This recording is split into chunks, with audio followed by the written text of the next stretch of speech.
తాకట్లో ఉన్న మీ బంగారాన్ని విడిపించి ఆ రోజు ఆన్లైన్ రేటుకి కొంటాం. Sharma gold company. నమస్కారం, వెల్కమ్ టు సుమన్ టీవీ. నేను గీతాంజలి. ప్రస్తుతం మనతో పాటు శ్రీచక్రపీఠం వ్యవస్థాపకులు, ప్రముఖ జ్యోతిష్యులు బ్రహ్మశ్రీ ప్రదీప్ జోషి గురువు గారు ఉన్నారు. వారితో మాట్లాడదాం. గురుగారు నమస్కారం అండి. గురుగారు, చాలా మంది అడుగుతున్నటువంటి సందేహాలు కొన్ని మీ ముందు ఉంచుతున్నాను. కామెంట్స్ లో అడిగినవి ఇవి. ఆర్థిక ఇబ్బందులు ఎంతగా అంటే ఇక ఎందుకు బాబోయ్ ఈ జీవితం అనేంతగా ఇబ్బంది పడిపోతున్నాము. అలాగే బిజినెస్ లో పార్ట్నర్స్ కావచ్చు, భార్యాభర్తలే కావచ్చు, ఇలా దంపతుల మధ్య సమస్యలు చాలా వరకు ఫేస్ చేస్తూనే ఉన్నాము. ఇంకా ఎన్నాళ్ళు ఇలా ఫేస్ చేయాలి, దీనికంటూ విముక్తి ఏమీ లేదా అని అడిగే వాళ్ళు ఉన్నారు. అలాంటి వాళ్ళకి ఏదన్నా ఒక మంత్రమో లేకపోతే ఏదైనా పూజనో ఏమన్నా వివరించండి. ఇవి ఎందుకు వస్తాయి, వాటి నుంచి ఎలా బయటపడాలి అసలు? శ్రీ గురుభ్యో నమః, శ్రీమాత్రే నమః. రోగానశేషాన్నపహాంసి తుష్టా రుష్టా తు కామాన్ సకలానభీష్టాన్ త్వామాశ్రితానాం న విపన్నరాణాం త్వామాశ్రితాం హ్యాశ్రయతాం ప్రయాంతి. సర్వాబాధా ప్రశమనం త్రైలోక్యస్యాఖిలేశ్వరి ఏవమేవ త్వయా కార్యం అస్మద్వైరి వినాశనం. సప్తశ్లోకి దుర్గా అనేది ఒక అద్భుతమైన స్తోత్రం. ఇది మీరు గూగుల్లో ఎక్కడైనా సరే సప్తశ్లోకి దుర్గా తెలుగు PDF అని కొడితే మీకు ఈజీగా డౌన్లోడ్ చేసుకోవచ్చు, మొబైల్లో డౌన్లోడ్ చేసుకోవచ్చు. లేదంటే దేవి సప్తశతి పుస్తకం దొరుకుతుంది, గోరఖ్పూర్ గీతా ప్రెస్ లో దొరుకుతుంది. మీరు సికింద్రాబాద్ రైల్వే స్టేషన్ ఎక్కడికి వెళ్ళినా దొరుకుతుంది. మీకు హైదరాబాద్ లో రామ్కోటిలో కూడా ఉంటుంది. ఈ పుస్తకంలో ఫస్ట్ పేజీలో ఉంటుంది సప్తశ్లోకి దుర్గా. ఇప్పుడు చెప్పిన 2 శ్లోకాలు దాంట్లో దేవి సప్తశతిలో నుంచి ఎక్స్ట్రాక్ట్ చేసినటువంటి అద్భుతమైన శ్లోకాలు 7 ఉంటాయి. ఈ శ్లోకాలు చాలా అద్భుతమైన. ఇప్పుడు ప్రతి మనిషికి తమ జీవితంలో రుణానుబంధము, కర్మబంధం ఇవన్నీ కూడా ఉంటాయి. ఈ రుణబంధం ద్వారా, కర్మబంధం ద్వారా తమ జీవితంలో ఏదో ఒక రూపంలో ఏదో ఒక సమస్య వస్తూనే ఉంటుంది. మనిషి జీవితం అంటేనే దుఃఖమయం. మనిషి పుట్టుకని ఏడుపుతో ఉంటుంది. మనిషి పుట్టుకని ఏడుస్తూ పుడతాడు, పోయేటప్పుడు అందరినీ ఏడిపిస్తాడు. ఇది మనిషి పుట్టుక యొక్క లక్షణం. ఇది అండ్ జీవితాంతము తాను ఏడుస్తూనే ఉంటాడు, లేదంటే ఇతరులను ఏడిపిస్తూనే ఉంటాడు. వ్యాపారం చేయాలి కదా, రోజు అయితే మంది మీద ఏడుస్తాడు, లేదంటే మందిని మోసం చేసి ఏడిపిస్తాడు, లేదంటే మంది ఎవరైనా తనని మోసం చేస్తే ఏడుస్తూ ఉంటాడు. సో దుఃఖం హేయం దుఃఖం అనాగతం అని పతంజలి యోగ సూత్రంలో ఈ దుఃఖానికి సొల్యూషన్ చెప్పాడు ఆయన. చాలా మందికి దుఃఖం ఉంది కదా, సొల్యూషన్ చెప్పండి అంటే ఎవరు చెప్పరు. దానికి సొల్యూషన్ ఏం చెప్పారు అంటే పతంజలి యోగ సూత్రంలో హేయం దుఃఖం అనాగతం, ఈ రాబోయేటువంటి దుఃఖాన్ని మనము రాకుండా మనము ప్రొటెక్ట్ చేసుకోవచ్చు. కాకపోతే దానికి మనం 2 పాటించాలి. అభ్యాస వైరాగ్యాభ్యాం తన్నిరోధ. నిత్యాభ్యాసం ఒకటి ఉండాలి. అంటే ప్రతి మూమెంట్ కష్టపడుతూనే ఉండాలి. నీ మైండ్ సెట్ కష్టపడడానికి రెడీ ఉండాలి. వైరాగ్యం ఉండాలి. దేన్ని నువ్వు ఓన్ చేసుకోవద్దు. దేన్ని నువ్వు ఓన్ చేసుకోకపోతే నీకు దుఃఖం రాదు. సో ఓన్ చేసుకోకపోవడం అనేది కంటిన్యూ ప్రాక్టీస్. అభ్యాసం అనేది ఏం చేయాలి అనేది అంటే ఈ సప్తశ్లోకి దుర్గా ప్రతిరోజు చదవాలి. 11 మార్లు ప్రతిరోజు సప్తశ్లోకి దుర్గా స్తోత్రం చదవాలి. కానీ దానికి కొన్ని తంత్రక్రియలు ఉంటాయి. ఆ తంత్రక్రియలో ఏంటంటే అమ్మవారి యొక్క మహాశక్తుల్లో దశమహావిద్యలు 10 శక్తులు. ఆ 10 శక్తులలో శత్రుబాధ విముక్తి. ఇప్పుడు ఉదాహరణకి మొన్ననే ఒక ఇన్సిడెంట్ జరిగింది, యాదగిరిగుట్ట దగ్గరలో ఇక్కడ జరిగింది ఇన్సిడెంట్. హైవే మీద ఒక అద్భుతమైన ల్యాండ్ చూపించాడు. 10 ఎకరాల ల్యాండ్, సూపర్ బిట్ అండి, ఈ ల్యాండ్ తీసుకోండి అని చెప్పించాడు. వాడు చూశాడు, తక్కువకి అమ్ముతున్నామండి, హైవే మీద అయితే 10 కోట్లు ఉంది, ఎకరం 10 కోట్లు ఉంది, కానీ మాకు డబ్బులు అర్జెంట్ అవసరం ఉన్నాయి కాబట్టి మీకు మేము 5 కోట్లకి ఇచ్చేస్తున్నాం. ఒక ఎకరం తక్కువ 5 కోట్లకి ఇస్తాం అని అంటే వాడు సంతోషపడ్డాడు. 50 కోట్లు మంచిగా ఉంది కదా అంటే వాడేమన్నాడు, నా దగ్గర ఇప్పుడు 50 కోట్లు లేవు, నా దగ్గర కేవలం ఒక 15 కోట్లు ఉన్నాయి, 3 ఎకరాలు రిజిస్ట్రేషన్ చేసుకుంటాను అన్నాడు. సరే సంతోషం అండి అన్నాడు. సరే 15 కోట్లు రిజిస్ట్రేషన్ చేసుకోవడం, రిజిస్ట్రేషన్ అయిపోయింది, అంతా అయిపోయింది, హ్యాపీ ఫీల్. ఇంకా నెక్స్ట్ వెంచర్ వేద్దాం అని బుల్డోజర్లు దించాడు. బుల్డోజర్లు దించిన వెంటనే అందరు పరిగెత్తుకుంటూ వచ్చారు. ఎవరు వచ్చేసారు, ఎవడరా మీరు మా ల్యాండ్లో ఏం చేస్తున్నారు అన్నారు. ఆ? అంటే బాబు నేను కొనుక్కున్న బాబు ఇది ల్యాండ్ నాది రిజిస్ట్రేషన్ డాక్యుమెంట్ అంటే అప్పుడు బాబు ఇది మా ల్యాండ్ నువ్వు సర్వే నెంబర్ సరిగ్గా చూసుకో నీకు ఈ ల్యాండ్ ఎవడో చూపించాడు కానీ నీకు వేరే ల్యాండ్ అమ్మాడు ఇదే ఊరు అన్ని బాగానే ఉన్నది కానీ ఇక సర్వే నెంబర్ చూడు నీకు ఆ అయ్యయ్యో. గుట్ట అమ్మిండు ఆ గుట్ట మీదకి పో ఇది నీది కాదు అని చెప్పి వాడు కూడా పోయాడు వాడిని పట్టుకున్నాడు గట్టిగా. ఉమ్. ఏరా బాబు అంటే నీకు చూపించిన కదా బాబు నీకు అదే ల్యాండ్ నీకు అమ్మేటప్పుడు కూడా నువ్వు చూసుకొని కొనుక్కోవాలి నన్ను ఎందుకు అడుగుతున్నావు నీకు అమ్మేసిన అయిపోయింది ఇంకా నన్ను ఏం అడుగుతున్నావు అంటాడు. వా. పోలీస్ కేసు పెడదామంటే కూడా పోలీసుల దగ్గర పోతే పోలీసులు ఏమంటారు బాబు నువ్వు కొనేటప్పుడు చూసుకోవాలి కదా ఉమ్. సర్వే నెంబర్ చూసుకొని కదా నువ్వు కొన్నది ఆయన ఆ ల్యాండ్ చూపించిండు అంటే నువ్వు కొనేటప్పుడు చూసుకోవాలి కదా అని అన్నాడు. కేసు వేయడానికి కూడా లేదు చీటింగ్ కేసు వేయడానికి కూడా లేదు. ఉమ్. ఏముంది కంప్లైంట్ పెట్టమంటే కంప్లైంట్ తీసుకుంటాం కానీ మీరు కోర్టులో తెలుసుకోండి అని చెప్పి చెప్పారు. కంప్లైంట్ అయితే చేశాడు కానీ వాడు అది నడుస్తా ఉంది జీవిత కాలం డబ్బు అంతా పోయింది. అయ్యో. ఇప్పుడు ఏం చేస్తారు ఈ విషయంలో ఉమ్. ఇప్పుడు చేసింది అన్యాయమే కాకపోతే చట్ట ప్రకారం అది పరిధిలోకి రాదు చట్ట రాదు. పరిధి లోపలికి రాదు ఆ. కాబట్టి ఎవరికి చెప్పుకోవాలి ఈ బాధ జగదంబ అమ్మవారికి అమ్మవారి. చెప్పుకోవాలి. ఉమ్. మొన్న ఈ మధ్య ఒక కేసు మన సుమన్ టీవీలోనే వేశారు న్యూస్లో వేశారు ఉమ్. ఏంటి బెంగళూరులో ఒక ఆవిడ చిల్డ్రన్ ప్లే స్కూల్ నడిపించుకుంటుంది. ఉమ్. ప్లే స్కూల్ నడిపించుకుంటే వాళ్ళ తండ్రిని ఒక 2 లక్షలు ఇవ్వమని చెప్పేసి అడిగింది. ఆ తర్వాత హనీ ట్రాప్ చేశారు ఆయన్ని కిడ్నాప్ చేశారు వాళ్ళ భార్య ఒక 10 లక్షలు తెచ్చిచ్చింది. మళ్ళీ డబ్బులు అడిగి ఇబ్బంది పెడితే అప్పుడు అతను వెళ్ళి పోలీస్ కేసు పెట్టాడు. ఉమ్. కానీ పోయిన డబ్బులు అయితే తిరిగి రావు కదా వాళ్ళు జైలుకి పోతారు ఏముంటుంది జైల్లో ఇస్తారు జడ్జి గారు ఒక 60 రోజుల వరకు రిమాండ్ ఉంచుతారు తర్వాత బెయిల్ ఇస్తారు బెయిల్ వేసుకొని బయటకు వస్తారు ఉమ్. మళ్ళీ సేమ్ రొటీనే. ఆ జడ్జిమెంట్ వచ్చేసరికి 5 ఏళ్ళు 10 ఏళ్ళు అవుతుంది.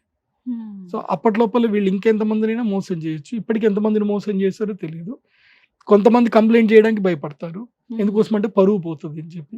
ఉమ్. కొంతమంది ధైర్యంగా ముందుకెళ్తారు ఇవన్నీ ఎవరు సొల్యూషన్ ఇస్తారు. ఇప్పుడు మీరు చెప్పేది కూడా ఎట్లాంటిది చాలా బాధలు చాలా ఉన్నాయి చాలా ప్రాబ్లమ్స్. చాలా బాధలు. బిజినెస్ పార్ట్నర్స్ చాలా మంది ఇబ్బంది మోసం పడిన చేస్తారు. వాళ్ళు. అవును. మొన్న ఒకడు వచ్చాడు సొంత తండ్రి మా నాన్న నాకు ఆస్తి ఇవ్వట్లేదని వచ్చాడు. ఉమ్. మా నాన్న నాకు ఆస్తి ఇవ్వట్లేదు నాకు తెల్లవాలి ఇవ్వండి మా నాన్న గురించి ఏంటంటే నేను ఇయ్యను పో అని చెప్పాను.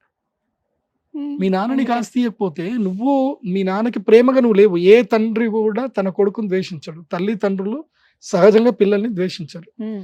ద్వేషించారు అంటే నువ్వు వాళ్ళకి అనుకూలంగా లేవు ఉమ్. వాళ్ళకి నీ మీద నమ్మకం పోయింది కాబట్టి వాడు తెల్లవాళ్ళు అడిగితే నేను ఇవ్వాల ఉమ్.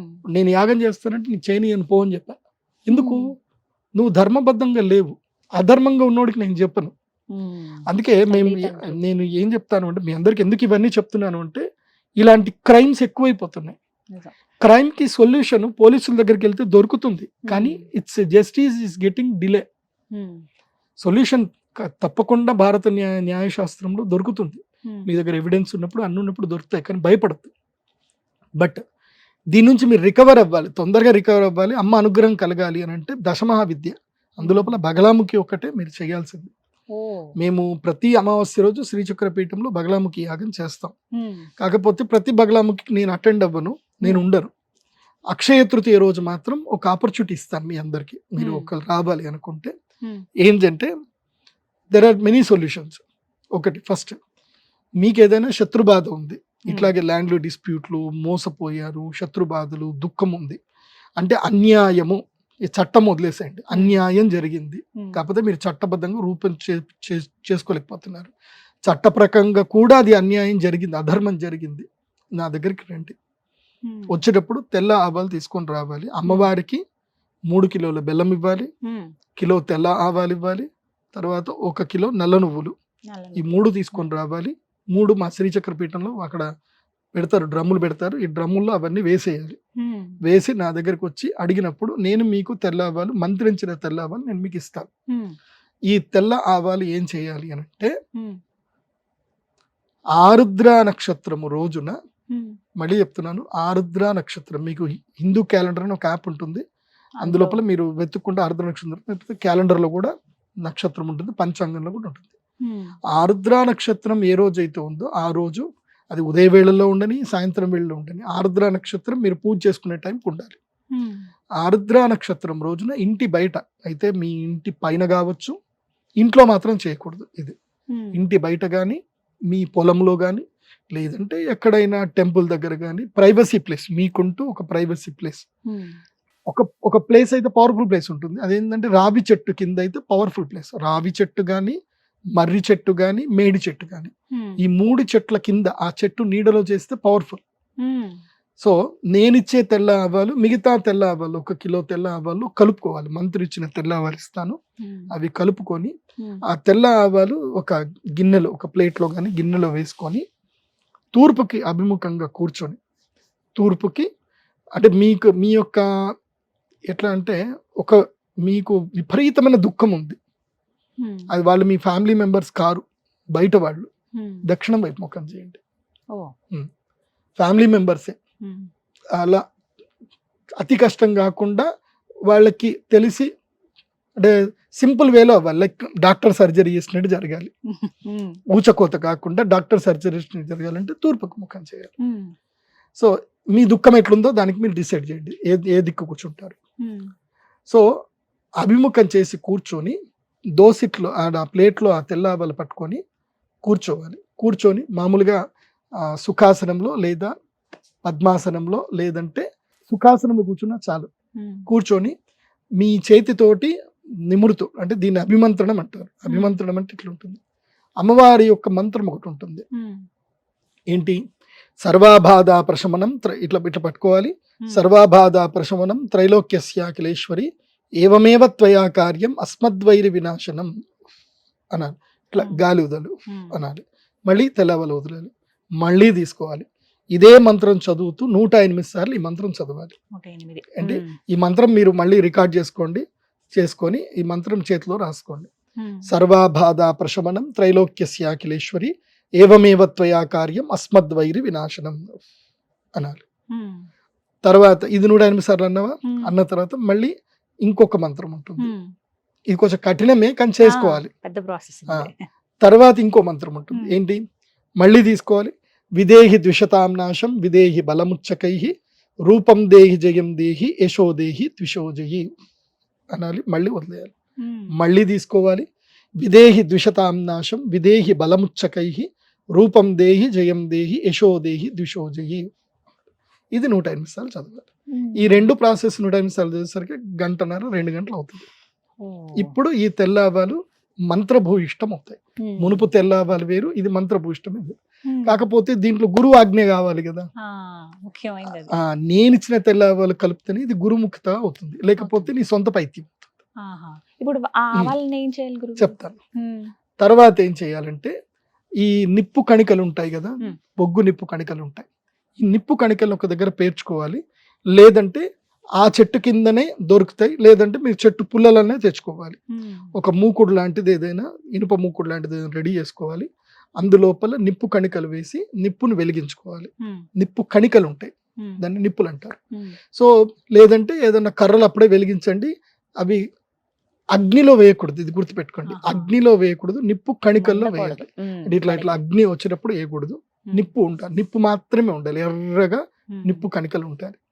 ఆ నిప్పు కణికలు ఉంటే దగ్గర అప్పుడు ఏం చేయాలంటే, అయితే నల్లటి వస్త్రం ధరించాలి, లేకపోతే ఎరుపు రంగు వస్త్రం ధరించాలి.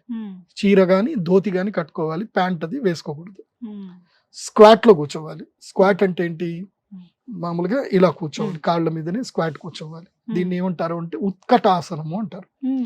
శత్రు సంహారం చేసేటప్పుడు ఉత్కటాసనం వేయాలి. లేదంటే ఆంజనేయ స్వామి ఆసనం. ఆంజనేయ స్వామి ఇలా గద పట్టుకొని కూర్చుంటాడు కదా, ఒక కాలు కింద పెట్టి ఒక కాలు, ఈ ఆసనంలో మాత్రమే కూర్చోవాలి.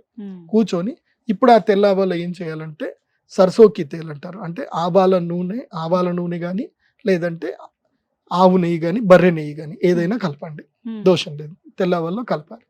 ఇప్పుడు ఇది చేతిలో పట్టుకొని అమ్మవారిని స్మరించుకుంటూ క్లీం బగళాముఖే నమః, హ్లీం బగళాముఖే నమః, హ్లీం అనాలి. HRLEEM, హ్లీం. ఒకవేళ మీకు అది ప్రొనౌన్సియేషన్ రాలేదు, శ్రీ బగళాముఖి నమః, ఓకే, శ్రీ బగళాముఖి నమః అనుకుంటూ అవి మీ శత్రువుని తలుచుకుంటూ వేయండి. 108 సార్లు వేస్తే చాలు. చట్పట్ చట్పట్ చట్పట్ చట్పట్ సౌండ్ వస్తుంది. 108 సార్లు చేయండి. 48 days లో రిజల్ట్ వస్తుంది. అమ్మవారు ఇచ్చేస్తుంది. కాకపోతే నీకు ధర్మం ఉండాలి, నీ దగ్గర ధర్మం ఉండాలి, నీ దగ్గర న్యాయం ఉండాలి. ధర్మం మీరు మెయిన్. ఇచ్చేటువంటి ఆ మంత్రించిన ఆవాలు ముఖ్యమైన. అందుకే కదా నేను ధర్మం చూసే ఇస్తా కదా, ఎవడు పడితే వాళ్ళకి ఇవ్వను కదా. Correct. సరే నడు అంట, ఇయ్యను అంట. ఎందుకోసం అంటే మా అన్నం చంపుతా, మా తమ్ముడిని చంపుతా. ఇప్పుడు నువ్వు ఆ మాట అంటావు, నీకు దుర్మార్గంగా నువ్వు చేస్తావు. ఇప్పుడు మనిషికి ఎట్లా అంటే అప్పుడప్పుడు కోపం వస్తూ ఉంటుంది, అవునండి. తన వాళ్ళని కోపం వస్తూ ఉంటుంది. కానీ అది మనం చేసిన తర్వాత వాళ్ళు దూరం అయితే బాధ అనిపిస్తుంది, మళ్ళీ వాళ్ళు కావాలనిపిస్తుంది. కాబట్టి సొంత వాళ్ళ మీద ఎప్పుడు కూడా ప్రయోగాలు చేయకూడదు. అందుకే గురువు కావాలి. గురువు చెప్తాడు అవసరమా కాదా, ఓపిక ఎట్లా వెళ్ళాలి, ఎంతవరకు చేయాలి, ఎంతవరకు చేయాలనేది అంతవరకే చేయాలి, అందరి మీద చేయడానికి లేదు. అందుకే చెప్తున్నా కదా, అవుట్ ఆఫ్ ఫ్యామిలీ మెంబర్ అయితేనే చేయండి. ఇన్నర్ ఫ్యామిలీ మెంబర్ అయితే కనుక కొంచెం గురువుని కనుక్కొని తూర్పు దిక్కు కూర్చొని చేయండి, నష్టం రాదు. కాకపోతే వీటన్నిటి కూడా నేను కేవలం 3 రోజులు మాత్రమే తెల్లవాళ్ళు ఇస్తాను. ఏది? వసంత పంచమి, అక్షయ తృతీయ, ధనత్రయోదశి, లేదంటే గ్రహణం ఉన్నప్పుడు. ఇప్పుడు మళ్ళీ అక్టోబర్లోను సెప్టెంబర్లో వస్తుంది చంద్రగ్రహణం, చాలా పెద్ద చంద్రగ్రహణం వస్తుంది, అప్పుడు ఇస్తా. సో మళ్ళీ టైంలో నేను ఇప్పుడు దగ్గరలో ఉన్నదైతే అక్షయ అక్షయ తృతీయ ఒకటే. అక్షయ తృతీయ సాయంత్రం 5 గంటల తర్వాతనే ఇస్తాను. దానికి కూడా మీరు లైన్ కట్టాలి. యజ్ఞము ఎవరైతే పాల్గొంటారో ఫస్ట్ వాళ్ళకి ప్రిఫరెన్స్ ఉంటుంది, యజ్ఞం అయిపోయిన తర్వాత మిగతా వాళ్ళకి ప్రిఫరెన్స్ ఉంటుంది. మాట్లాడడం అయితే కొంచెం కష్టమే, అందరికీ లైన్కి ఇచ్చేసుకుంటూ వెళ్ళిపోతాను. సో చూడండి, ఆ ప్రకారంగా అక్షయ తృతీయనైతే సద్వినియోగం చేసుకోండి, యజ్ఞం చేసుకుంటే మంచిది. ఎందుకోసమంటే ఇలాంటివి చేయాలి అని అంటే మనకి కవచం కూడా కావాలి. ఎందుకోసం అంటే ఆ నెగిటివ్ మన మీద రాకూడదు అని అంటే దానికి యంత్రం మీ దగ్గర ఉండాలి, యంత్రం ఉంటేనే ఇవన్నీ కూడా పరిహారాలు చేసుకోండి. ఇదంతా కూడా ఏంటంటే మీకు మంచి జరగాలి, మిమ్మల్ని బాధ పెట్టిన వాళ్ళకి అరిష్టం జరగకూడదు, వాళ్ళకి రియలైజ్ అవ్వాలి, తెలుసుకోవాలి. సో మరి ఏదో అందరికీ అన్యాయం జరగాలి, మర్డర్లు జరగాలి, అందరు చచ్చిపోవాలి, ఇవన్నీ ఉండవు. అమ్మవారి డిసిషన్ తీసుకుంటుంది. మీరు ఏదైనా అనుకోండి కానీ నిర్ణయం అమ్మవారు తీసుకుంటుంది. కాబట్టి మీరు మనసులో అనుకున్నదల్లా జరగదు, అమ్మకి కరెక్ట్ అనిపిస్తే అమ్మ చేస్తుంది. లేదు అది నీ కర్మ ఫలమే, నువ్వు పూర్వజన్మలో వాళ్ళకి రుణపడి ఉన్నావు, జరిగింది అంటే నీ పని జరగదు. అంతే, అది బాగా గుర్తుపెట్టుకోవాలి. గురుగారు మీరేమో చాలా అరుదుగా పీఠం దగ్గర అందుబాటులో ఉంటామంటున్నారు. ఇప్పుడు వచ్చేది అక్షయ తృతీయ, ఆ రోజు చాలా మంది రాలేకపోవచ్చు. ఒకవేళ వచ్చినా కానీ మీరు ఇప్పుడు ఒక ప్రాసెస్ చెప్పారు, అలా అందరూ చేయలేకపోవచ్చు. అంటే పదాలు పలికే దగ్గర కానీ, ఆ మంత్రం పలికే దగ్గర కానీ, ఆ చేసే ఆ ప్రక్రియ కానీ ఇవన్నీ రాకపోవచ్చు. మరి అలాంటి వాళ్ళకి ఏదైనా సులువైన పద్ధతులు ఏమైనా బోధిస్తారా? అంటే ఒకవేళ అక్షయ తృతీయ రాలేకపోయినా, అక్షయ తృతీయ రోజు అయితే శత్రు సంహార యాగం అయితే లేదు, బగలాముఖి తంత్రం ప్రతి అమావాస్య చేస్తాం. ఈ శత్రుబాధ విముక్తికి ఒక డే, కంప్లైంట్ డే అన్నట్టు అనమాట. ఇంకా అమావాస్య రోజు వెళ్ళి అమ్మవారికి కంప్లైంట్ ఇవ్వండి, యజ్ఞం రూపంలో అమ్మవారికి కంప్లైంట్ ఇవ్వండి, అమ్మవారు చూసుకుంటుంది. కాబట్టి ప్రతి అమావాస్య రోజు ఈ పద్ధతిలోనే బగలాముఖి పూజ ఉంటుంది. అందరూ వచ్చి బగలాముఖి పూజ చేసుకోండి. ఇది ప్రతి అమావాస్య ఉంటుంది. ముఖ్యంగా రాబోయేటువంటి వైశాఖ బహుళ అమావాస్య, నరసింహ జయంతి తర్వాత ఉంటుంది, ఆ అమావాస్య ఉంటుంది. తర్వాత ఇంకా ప్రతి అమావాస్య, అందులోపల ఆషాఢ అమావాస్య అయితే గ్యారంటీగా మిస్ చేసుకోవద్దు, చాలా పెద్దగా ఉంటుంది. ఆషాఢ శుద్ధ అమావాస్యకైతే నేను ఉంటాను, చాలా పవర్ఫుల్ అమావాస్య ఆషాఢ మాసం. అమ్మవారి యొక్క గుప్త నవరాత్రులు, వారాహి నవరాత్రులు అవుతాయి కాబట్టి నేను ఉంటాను అప్పుడు అమావాస్యకి, ఆషాఢ మాసం అమావాస్యకి. అప్పుడు వచ్చి చేయించుకోండి, మంచి జరుగుతుంది అందరికి కూడా. అంటే మెయిన్గా శత్రు బాధ కంప్లైంట్, ఇప్పుడు పోలీస్ స్టేషన్కి వెళ్ళి కంప్లైంట్ ఎట్లాగైతే మీరు ఇస్తారో, మా అమ్మవారి దేవస్థానానికి కూడా వచ్చి అమ్మవారికి మీ శత్రువుల మీద కంప్లైంట్ మీరు అట్లా ఇవ్వచ్చు. అమ్మ జడ్జిమెంట్ చూసుకుంటుంది. ఇక్కడ జడ్జిమెంట్ డిలే అవుతుంది కానీ అక్కడ జడ్జిమెంట్ నో డిలే, సొల్యూషన్ ఇచ్చేస్తుంది అమ్మ, పర్ఫెక్ట్ ఇస్తుంది. అందులోపల ఇంకోటి ఉంటుందండి, కన్నీటితో చేసే యాగం ఉంటుంది. మీరు వచ్చే నిజంగా మీ కన్నీళ్ళు వస్తే ఆ పూజ చేసే తెల్లవాళ్ళకి మీ కన్నీళ్లతో తడిపి చేయండి, ఇంకా రిజల్ట్ పాజిటివ్ ఉంటుంది. కన్నీళ్లతో తడిపి చేయండి అంటే అంత దుఃఖం అందరికి రాదు, చాలా తీవ్రమైనటువంటి బాధ ఉంటే తప్ప కన్నీళ్ళు రావు. అది వచ్చింది అనుకోండి పిచ్చోళ్ళని చేసేస్తుంది వాళ్ళు, బాగుంటుంది. నాకు ఒకళ్ళు చేశారు, అంత దారుణంగా చేశారు. ఇప్పుడు వాళ్ళు ఏది జ్ఞాపక శక్తి అంతా పోయింది వాళ్ళకి, ఏది చేయలేకపోతారు, ఏ పని చేయలేకపోతున్నారు.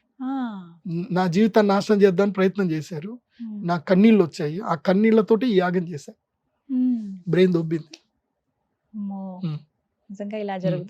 కన్నీళ్లతో యాగం చేస్తే అది అమ్మ పలుకుతుంది. ఎందుకోసం అంటే కన్నీరు అంటే ఏంది, రక్తమే, రక్త తర్పణం అంటే అదే. కాకపోతే రక్తం అంటే రక్తం కోసి రక్తం కాదు, కన్నీళ్ళే రక్తం, మన ప్లాస్మా కదా, అదే రక్తం. అదే అమ్మవారికి చేస్తే బాధ తెలుసుకుంటుంది, అమ్మ వింటుంది. అది. సో మొత్తం మీద మీ ఆధ్వర్యంలో కూడా చేసుకోవచ్చు, ప్రత్యేకించి కొన్ని రోజులు అమావాస్య రోజు సాయంత్రం 6 గంటల నుంచి చేస్తాం. నమస్కారం అండి. శ్రీమాత్రి.